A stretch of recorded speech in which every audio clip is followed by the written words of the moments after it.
A hero is someone that you admire for a particular skill or quality, someone that shows extreme courage admired by many, according to Oxford Advanced Learners Dictionary. As Nigerians, do we have heroes from around here?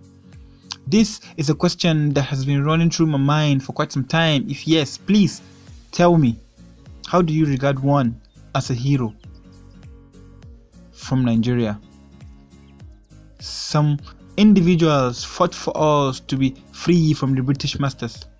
Countless others sacrificed their lives so the nation will remain as one. Others excelled in academics, sports, and other fields of life and brought accolade to the nation.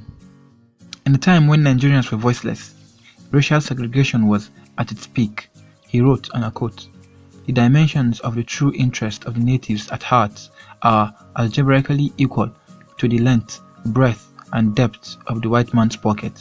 A true nationalist and a champion of the masses." Herbert Macaulay. Alhaji Alhassan Dantata, though not learned, was a successful entrepreneur who made his fortune from kola nut and groundnut trade. For years, he advanced money to young businessmen who repaid him from their profits without interest.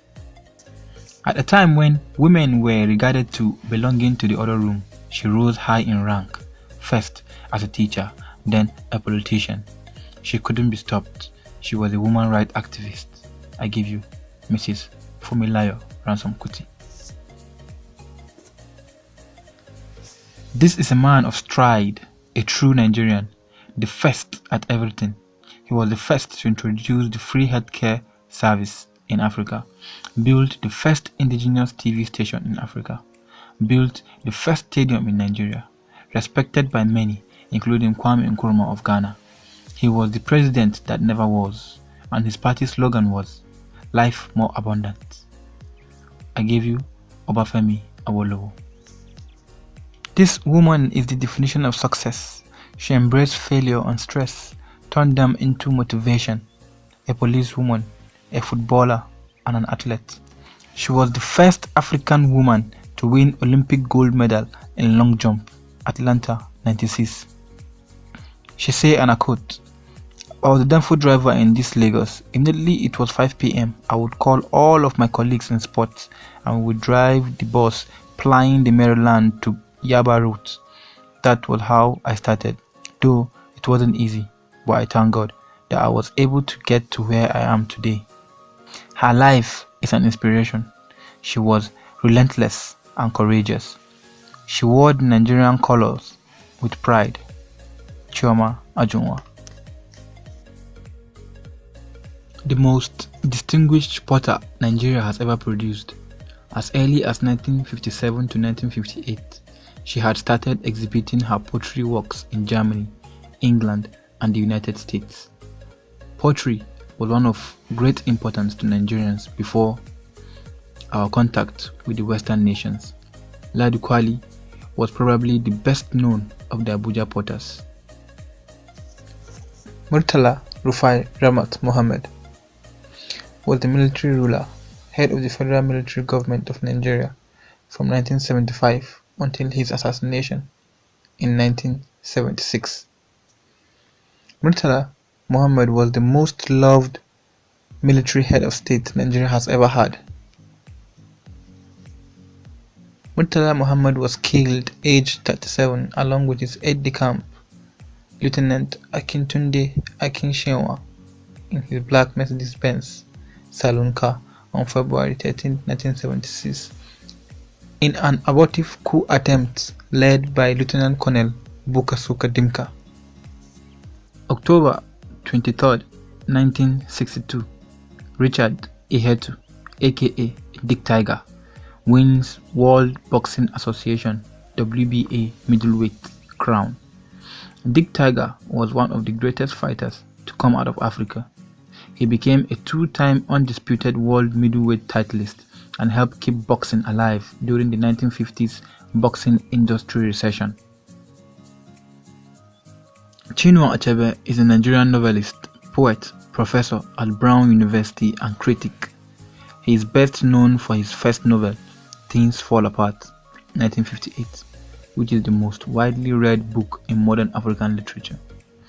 Raised by a Christian parent in the Igbo town of Ogidi in southeastern Nigeria, Achebe excelled at school and won a scholarship for undergraduate studies. He became fascinated with world religious and traditional African cultures and began writing stories as a university student. The first executive president of Nigeria, 1979 to 1983, and a highly respected elder statesman nationwide. Starting from the late 1930s, a few northern Nigerian political organizations started mushrooming. Born in Shagari, Yabo, Sokoto State, he was educated at Kaduna College, was already well versed in the early independence movement in southern Nigeria as an avid reader of southern newspapers. Nwankwo KANU was born in Owerri, Nigeria, usually known simply as KANU. He was a professional footballer who plays as a striker for the Nigerian national team and for English club Portsmouth. He is the most highly decorated Nigerian footballer in footballing history, with over 10 awards to boast for, including a UEFA Champions League medal, a UEFA Cup medal, and 2 African Player of the Year awards. Between Arsenal's double win in 2002 and Chelsea's FA Cup win in 2007, he was the only current Premiership player to have won the UEFA Champions League, UEFA Cup, Premiership, FA Cup, and Olympic gold medal. Alhaji Sir Ahmadu Bello was a prominent Nigerian politician as well as the first Premier of Northern Nigeria from 1954 to 1966. He was one of the most important leaders in Northern Nigeria alongside Abubakar Tafawa Balewa.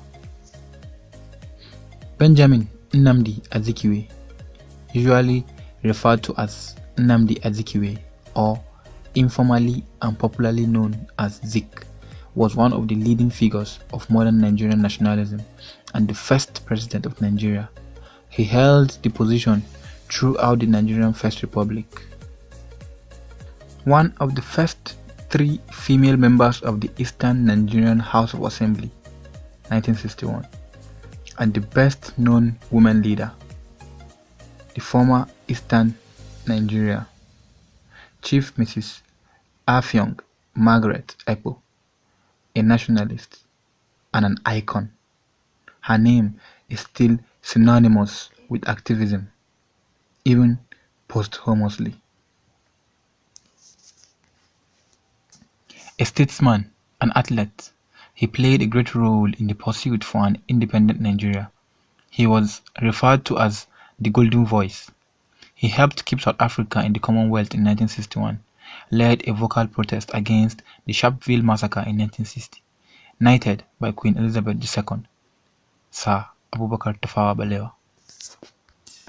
When we hear the world crying out for peace, we may receive the inspiration to deal with these intractable problems and be able really to devote all our resources to the advancement of mankind by applying those eternal truths which will inevitably persist long after we ourselves are utterly forgotten.